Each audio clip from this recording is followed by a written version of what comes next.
In difficulty, in adversity, in meaningful suffering, there is transformation. He looked at me like, no chance, fella. And we spot this suspect, and he's having issues, and a shooting comes in, and he's impervious to pain, and he is fighting like a jungle cat. And if you're a cyclist, you're getting nervous for me right now. The transformation is one of confidence and mental fortitude derived from the challenges and hardships we seek out. And in this horde of cyclists, one officer gets a flat tire and they get this suspect into custody, and then there's a shooting victim to take care of. And so wiped away by a society that increasingly values comfort and pleasure over accomplishment and triumph.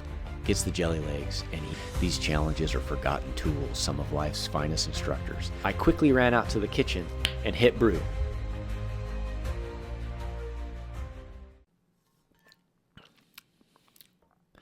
So back in the 90s, I'm making sandwiches at Subway. I'm working there while I'm in high school. The Subway I worked at was at a truck stop. So this particular Subway was super busy. Lots of people all the time, breakfast, lunch, and dinner. So it's a really busy Subway. I actually kind of enjoyed it. Back in those days, I don't know what they do now, but everything was fresh. We chopped tomatoes, we chopped onions, pickles came in a jar, but we did a ton of prep. We baked the bread, and it was kind of a cool job. And it made me feel better about eating Subway because the stuff was fresh. But anyways, one day I'm standing there, I'm making sandwiches, and a guy walks in. He's got a t-shirt on. It's got a picture of a bicycle. Now let me stop right there. I do a lot of cycling now. I'm into mountain biking and things like that. I've done some road biking, although I prefer mountain biking. At this point, I was not a cyclist. I had department store bikes, and this was not a hobby of mine. That's super important. So this guy walks in, and he's got a t-shirt on. It's got a picture of a bicycle on it and the name of a bike ride. And it's kind of a cartoon t-shirt. And so being a personable guy and in the service industry, this guy walks in, and it wasn't very busy at this point, and I comment on his t-shirt. Cool shirt. And he says, yeah, I got it for doing this bike ride. So he tells me about this bike ride, and it sounds pretty cool. It's scenic, it's long, it sounds interesting to me. And so I say something like, I'd like to do that. Now I'm a 17 or 18-year-old kid. At the time, I was built like a distance runner. I wasn't muscular. So I was built like a cyclist, for gosh sakes. I say, that's cool. I'd like to do that. And this guy, who was no specimen of an athlete, gives me a look like he gives me this disapproving grunt, like, yeah, right. And so I'm like, well, no, I'd like to do it. And I'm sure, looking back, now that I've been around the block with cycling a little bit, that he was probably some ego turd road cyclist who had some high-dollar bike. And don't get me wrong, I've had high-dollar bikes since this day, but but I haven't had a bad attitude about kids who want to ride bikes. And he looked at me like, no chance, fella. And so I decided right there in that moment, I was riding this ride. Now, this is the late 90s, and so I had to probably get a newspaper or something to figure out more about this bike ride. And I figure out that it's coming up. It's in June, and it's 66 miles. I don't pay too much attention to the details. Frankly, at that point, I had no frame of reference for what a long bike ride was. I knew nothing. So at the time, I'm riding a Pacific mountain bike. It's like a 21-speed, steel-framed department store bike. It was probably $92. I put on a pair of tennis shoes on flat pedals. And if you're a cyclist, you're getting nervous for me right now. I put on regular old 90s basketball shorts, the ones that went down to your knees, a t-shirt, a hoodie, and a JanSport backpack that I put a couple of snacks in that I don't remember. But what I do remember is I had a 1-gallon Rubbermaid full of Kool-Aid, red Kool-Aid. I throw that in my backpack. I drive to the beginning of the ride, and I paid my registration, and I start pedaling. And I am surrounded by what I now recognize as legit cyclists, like road bikes, skinny tires, spandex everywhere. I don't even think I had a helmet on. And I'm just surrounded. It's like, just imagine if you wandered into the Tour de France. Like, here I am on my Huffy, pedaling up this ride. So this ride ends up being 66 miles with almost 5,000 foot of elevation gain. And if you don't cycle, that's a lot. That's a ton, especially in that short distance. And so it's an out and back, and I get to the halfway point. And the only thing that gets me to the halfway point is my age, that I am just, first of all, I have something to prove to this stranger who I would never see again. And I'm young. And so I trekked my way 33 miles to the halfway point, swoop into most of the elevation gain on this course is on the out. So I've been climbing basically since I started for hours. I don't even remember. I get to the halfway point. I'm like barely able to get off my bike. I can't lift my leg over the top bar. I fall onto the ground. Kool-Aid in my backpack sloshing around, and people come running and they help me to my feet, and I'm fine, but I'm pooped. And so I grab some of the bananas or whatever they had, and I get back on the bike, and I rode my butt 33 miles back to the finish line, where there was a spaghetti feed, which I partook, and got my ribbon or my patch or whatever for crossing the finish line. And if you're watching this, Subway guy did that ride. So that's a funny story, of course. But I did as years go on, become kind of, not because of that. I didn't ride a bike again for a long time after that. But say 10 years later, I got interested in road biking. Just people I knew were doing it. My sister actually bought a road bike. I was pretty interested. I've always had kind of an endurance, like I said, long distance runner body. And so cycling kind of interests me. Now, frankly, road cycling scares the heck out of me because people drive crazy, and I'm just not looking to die on a road bike. So I spend more time on gravel and off-road. But in say 2008, 2009, I'm interested in road cycling. So I buy a road bike, and actually buy a pretty nice one. I got a deal on it at a bike shop where I had, I won't say I had a friend there, but I talked to the guy for a little while. They gave me a good deal on it, and because of that, I would buy lots of bikes from this guy because I got a handful of kids. So local bike shop, buy a pretty nice giant full carbon mountain bike. I buy some, like any hobby I've ever done, I buy a bunch of stuff. Spandex, because you got to ride in spandex, I guess. And I don't anymore, but I thought that you had to. I buy a helmet, a nice helmet, and pedals and shoes, and all. You just can spend a lot of money on cycling. And so I owned my bike for about 2 months, and the doctor who delivered, actually he's delivered several of my kids, and been my family doctor for 20 years. He and I developed a relationship over the years where we're buddies, and at doctor's appointments, we'll talk like buddies and talk offline and, stuff like that. And so he finds out I get a road bike. He's a cyclist. And so he says, you need to do the Seattle to Portland. I said, okay. And now I grew up in this area, so I know what the Seattle to Portland is. It is a bike ride that starts, it's in the summertime. It starts at the University of Washington in Seattle. It has varied in distance over the years, but it's anywhere from 202 to 207 miles to downtown Portland, just past downtown Portland, actually. And so, very long ride. It is available to be done in 2 days, Saturday, Sunday, where you ride about halfway, stop, wake up the next morning, Sunday morning, and ride the other half.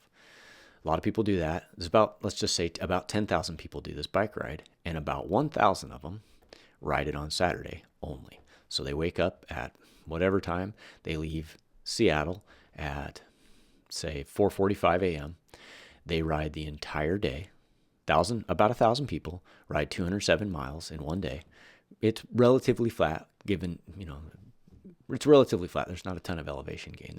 There's a couple of good sized hills, but mostly it's flat. It's fairly easy going. It would have to be to do 207 miles in one day. And they will ride the entire thing, Seattle to Portland, in one day. And so when the doc first says, "Hey, you want to do the Seattle Portland?" I'm like, "Yeah, sure. I could probably do that. I'm in my late 20s probably at this point, maybe 30. I don't even think I was 30, probably late 20s. And so, yeah, I could probably do that." And he goes, "Let's do it in one day." And I'm like, "Doc, I've been riding like, I don't know, I've probably got 50 miles total on this thing." And he's like, "You'll be fine." And he's a few years older than me. He's a pretty fit guy. He'd done it before. And I said, I just don't know. And so this is a different guy than the Subway guy, right? I'm a little bit smarter now. I've got a couple of years, and he's saying, "Hey, let's ride 207 miles in one day." And I just don't know. And so he comes to my house, and we're going to go for a test drive or a test ride. He's gonna give me a better idea whether I'm able to do this ride. So it's springtime, leading up to July will be the Seattle to Portland ride, and he comes over. So we get on our bikes, we leave my house, we ride about 11 miles, just a loop up to town about 5 miles away and back, maybe 15 miles total. And we get back to my house after this little practice ride, which probably took us 50 minutes, maybe 45 minutes. So it was not a very long ride, and it was a little bit hilly, but this was like, it was not a good indication of how fit someone is, I wouldn't think. And he says, "Yeah, you'll be just fine. You got this."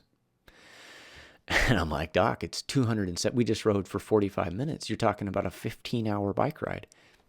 You'll be fine." So I agree, and I register. And of course, it's like 100 and something bucks to register. And at 3 a.m. on Saturday in July, we drive. I don't remember who dropped me off, but somebody drives me up to Seattle, drops me off. The doc couldn't come with us because he was on call for baby duty. So 4:45 is the start time, and no doc. 5 o'clock, no doc. I get a text. "Hey, I'm running behind. Had to deliver a baby." So doc gets there, like the sun has come up. It's an hour and a half or so later than we'd expected to ride. He comes flying in, and on no sleep, mind you. He delivered a baby at 2 a.m. or whatever, and he's, "Let's go." So off we go, and we slog through this ride. Now, this is my first time doing the STP, and so I don't know a lot of what I know now. I've done it 5 times now in one day, but at the time, I didn't know all the kind of hacks. Like, I was taking long breaks. I was stopping at every rest stop. And what I now know was when you take a 10-minute break here and a 15-minute break here and a 30-minute there, like that, those add up at the end. And the next thing you know, your 13-hour ride or your 12-hour ride or your 11-hour ride is a 15, 16-hour ride. And your body, it matters. And so, but this is a first ride. And so we are slogging through, and we're putting on miles. We get to the halfway point, grab a sandwich, and it's starting to get late. We get to about mile 140, which is about 2 minutes from my house, and we pull into a rest stop. And I get down off the bike. I'm going to sit down in the grass for just a second. I sit down in the grass, and I took my shoes off. I'm just going to let my feet breathe for a second. So I take my shoes off to let my feet breathe, and I'm a couple minutes from home, and my shoes are off. Huge mistake. It was everything in my willpower to put my shoes back on, get my sore butt back on that seat, and ride 60 more miles. And so we did. We trucked it out. We rolled into Portland as the sun was setting, and we finished Seattle, Portland I probably put double the miles on my bike that it had on it, because I didn't train a whole lot. 10 mile rides here and there, 20 mile rides here and there. And we did it. So thanks, Doc. I appreciate that. So like I said, since then I've done it several times. I've done it much faster, and then I gave up road biking because it's dangerous.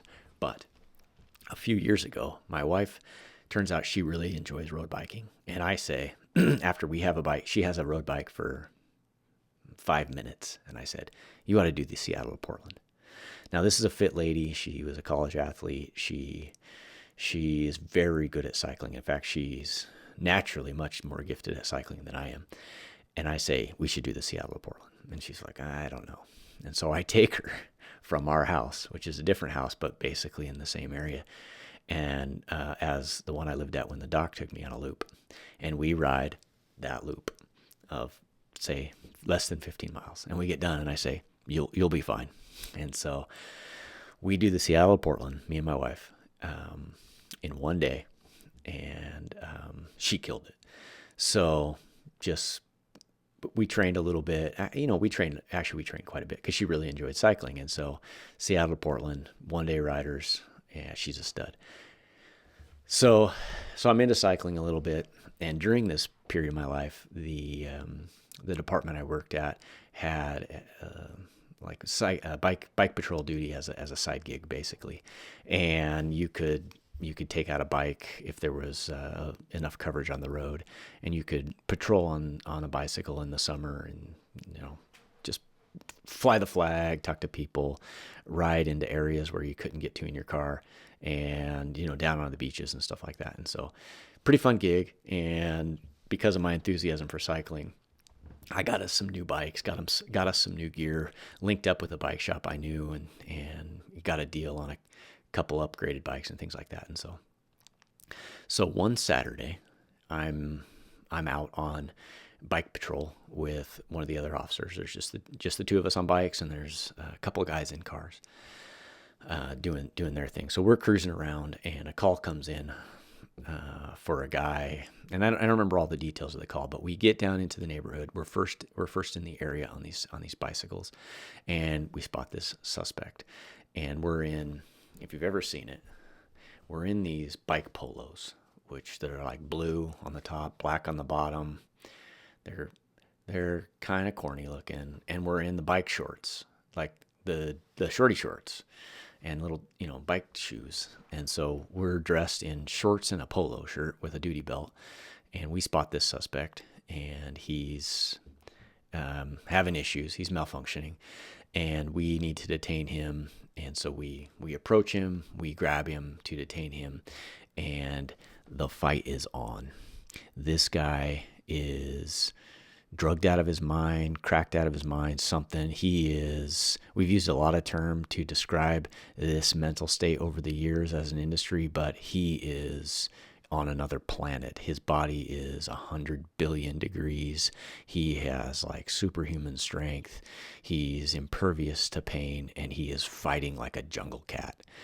And so the two of us, the officer and I, are like trying to get this guy into custody for whatever he had done. I don't recall. And he is fighting us like a wild man. And so we're down on the ground in shorts and a polo shirt in the gravel, and we are just getting tore up like a meat grinder. And the guy I was with, the officer I was with, he was a defensive tactics instructor and had recently been training the different control holds, and he is trying everything to get this guy into some kind of control hold, and he's just punching and kicking and biting and fighting us. And I'm just doing everything I can to counter that. So I'm delivering my own strikes. I'm using my baton. We're trying peppers. We are just doing everything, and this guy is just like unstoppable. A couple more officers get there, and we're all fighting him. He's tough. He was tough. We fought him for about 4 minutes, which if you're not a fighter, if you've ever been in a fight, that's a long time to be in a sustained fight. You're winded. You got to be in decent shape to do that. And so we eventually get him into cuffs. Nobody's got more than minor injuries, but even the suspect just bumps and bruises and cuts and scrapes.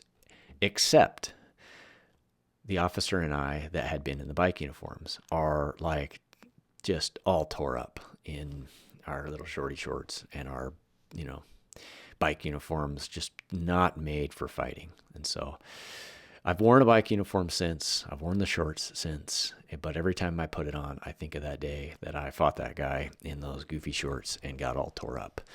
And so years later, I've transitioned lateral to another agency, the larger agency that I work for now, and they had kind of a defunct bike patrol program, that in an inactive program, and so I'm there for many years, and eventually I get promoted to captain.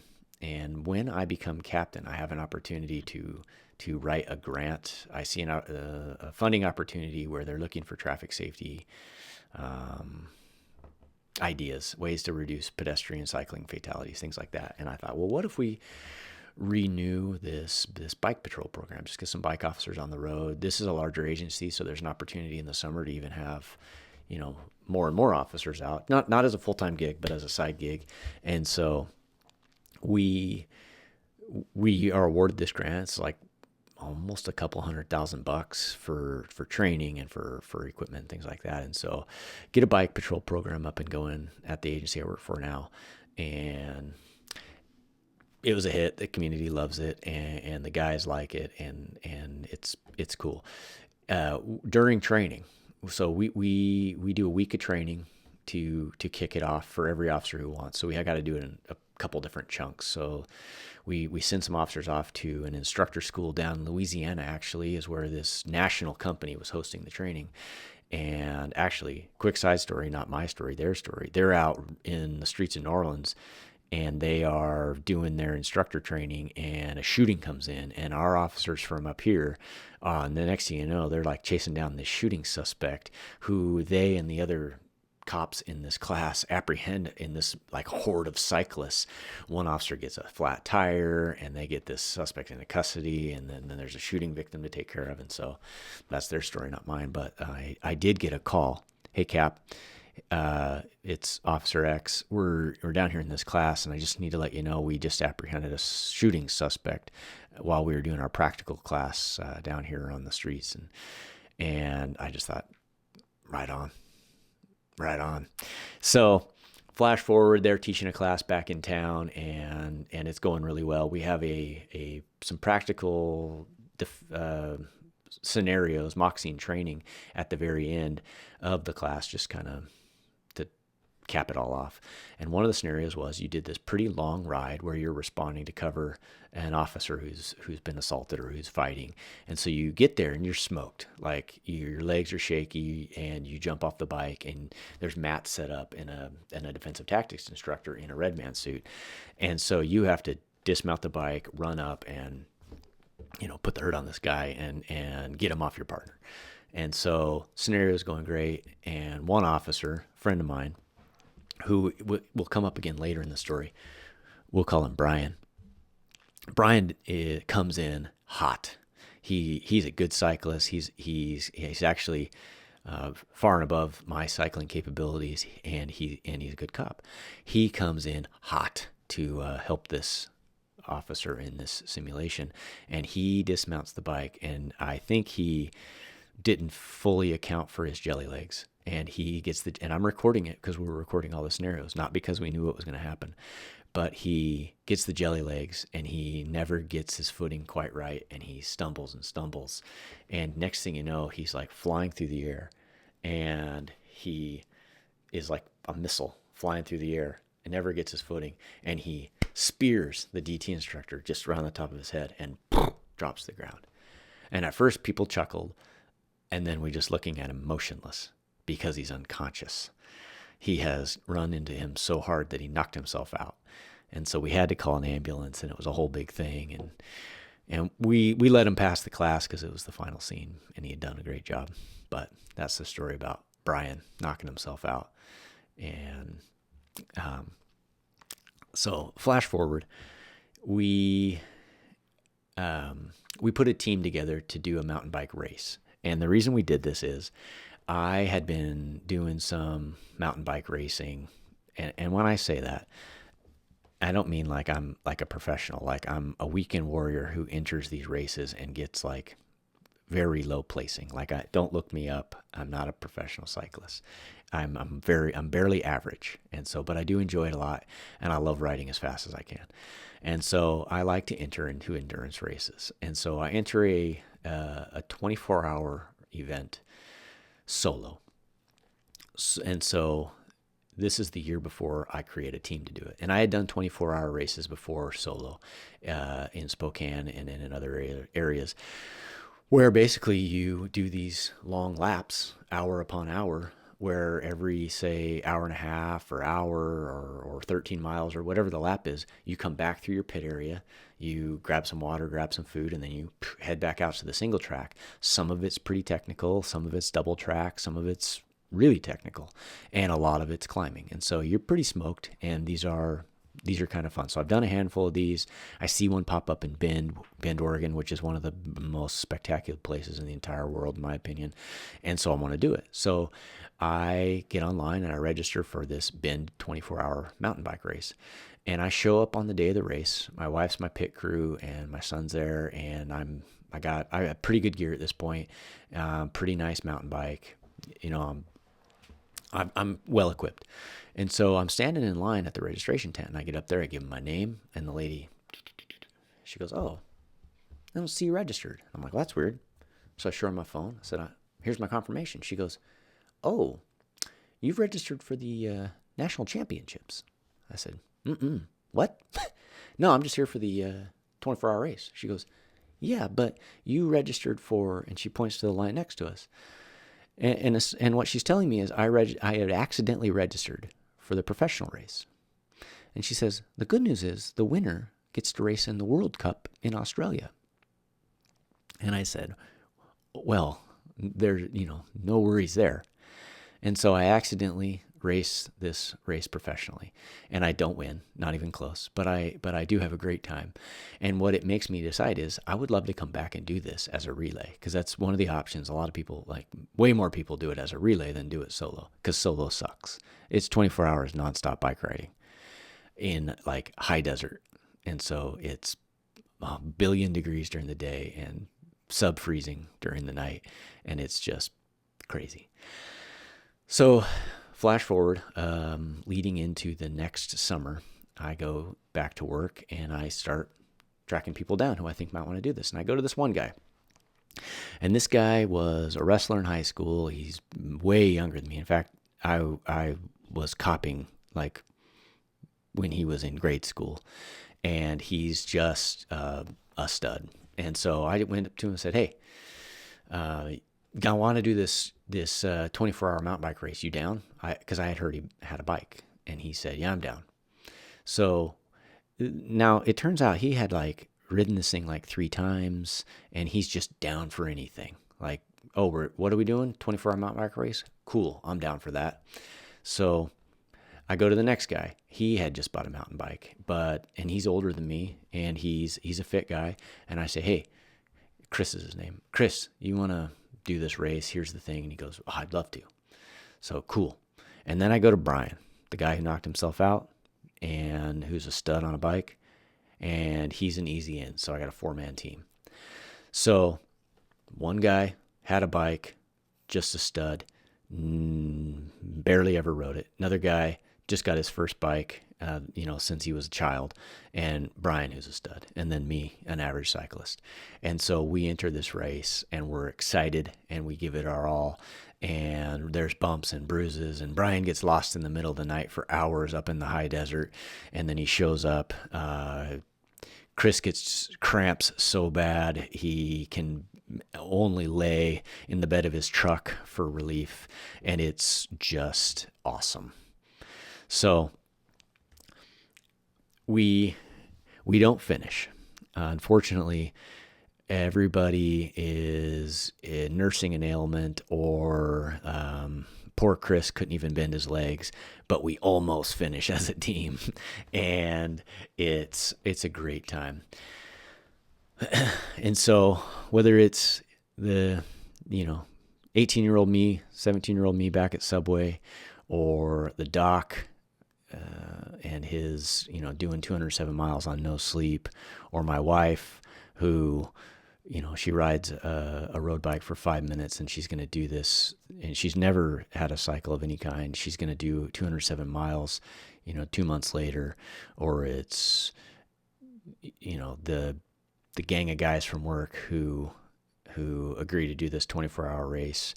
Like, surround yourself with people like these. That's what I like to tell my kids. That's what I like to tell anybody who will listen. Surround yourself with people like these. I was reading, this was a long time ago, but Dan Crenshaw actually wrote a book, and many people have said it in different ways, but I thought he said it in a way that I have shared with my kids, and I share with new police officers, and I'll share it with you now because this is my podcast. I wrote it in this little book here, so this is out of journal, but Dan Crenshaw says, in difficulty, in adversity, in meaningful suffering, there is transformation. The transformation is one of confidence and mental fortitude derived from the challenges and hardships we seek out. These challenges are forgotten tools, some of life's finest instructors, wiped away by a society that increasingly values comfort and pleasure over accomplishment and triumph. Well, thanks for watching. I'm MCNEW, and this is Duty, Grit, and Grinds. We'll see you next time.